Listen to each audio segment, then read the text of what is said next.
Halo, apa kabar semuanya? Bertemu lagi di channel Environment Institute bersama saya Mahawan Karuniasa.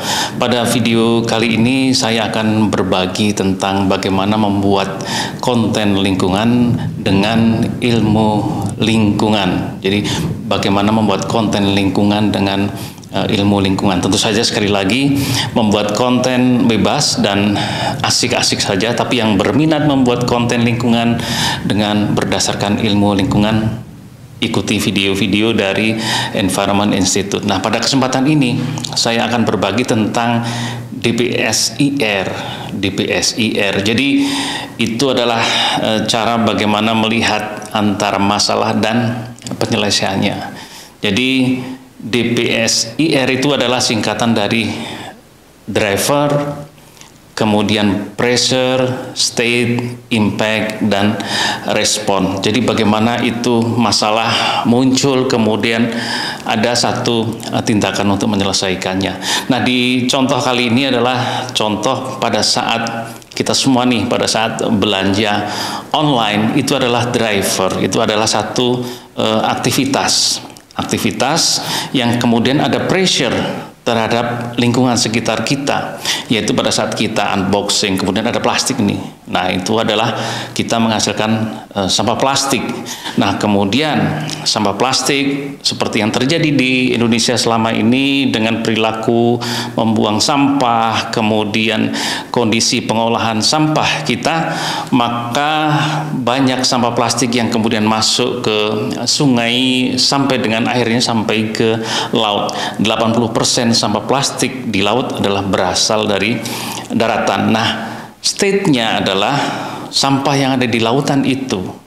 Nah, karena sampah yang ada di lautan itu adalah bukan bagian dari ekosistem laut, tentu saja akibatnya adalah ada impact-nya, yaitu ekosistem laut terganggu. Nah, kemudian apa nih? Tadi sudah ada driver belanja online, ada pressure, ada sampah plastiknya, ada state-nya, yaitu bertambahnya atau bertimbulnya sampah plastik di lautan, banyaknya sampah plastik di lautan, kemudian impact-nya, yaitu bagaimana pengaruhnya terhadap ekosistem lautan. Kemudian responnya, nah ini sebagai contoh responnya adalah ada aktivitas masyarakat untuk membersihkan pantai, lautan dari sampah-sampah plastik itu. Itu kalau dari masyarakat. Mungkin kalau dari pemerintah ada berbagai kebijakan. Nah, tentu saja kebijakan dan tindakan itu tidak serta-merta hanya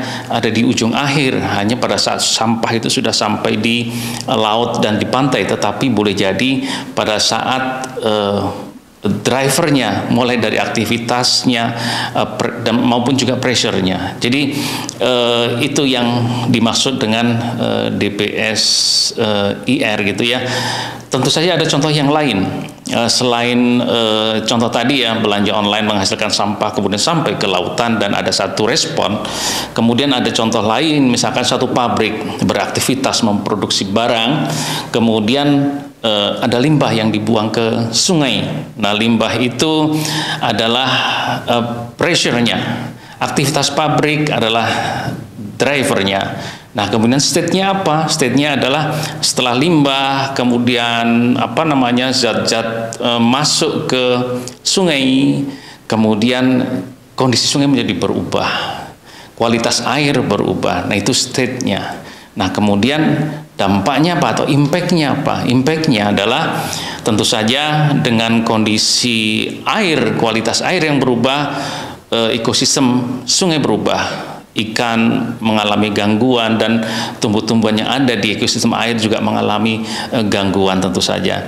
Responnya apa? Macam-macam, ada peraturan bagaimana mengelola kegiatan produksi agar tidak menghasilkan limbah yang melampaui katakanlah baku mutu, kualitas air, atau ada keputusan dari perusahaan untuk melaksanakan pengolahan limbah yang sebaik-baiknya. Ini adalah cara pandang DPSIR. Nah, membuat konten lingkungan dapat menggunakan DPSIR untuk melihat kejelasan antara masalah dan solusinya. Sementara itu untuk video kali ini kita dapat bertemu lagi di video lain dari channel Environment Institute. Sampai ketemu lagi.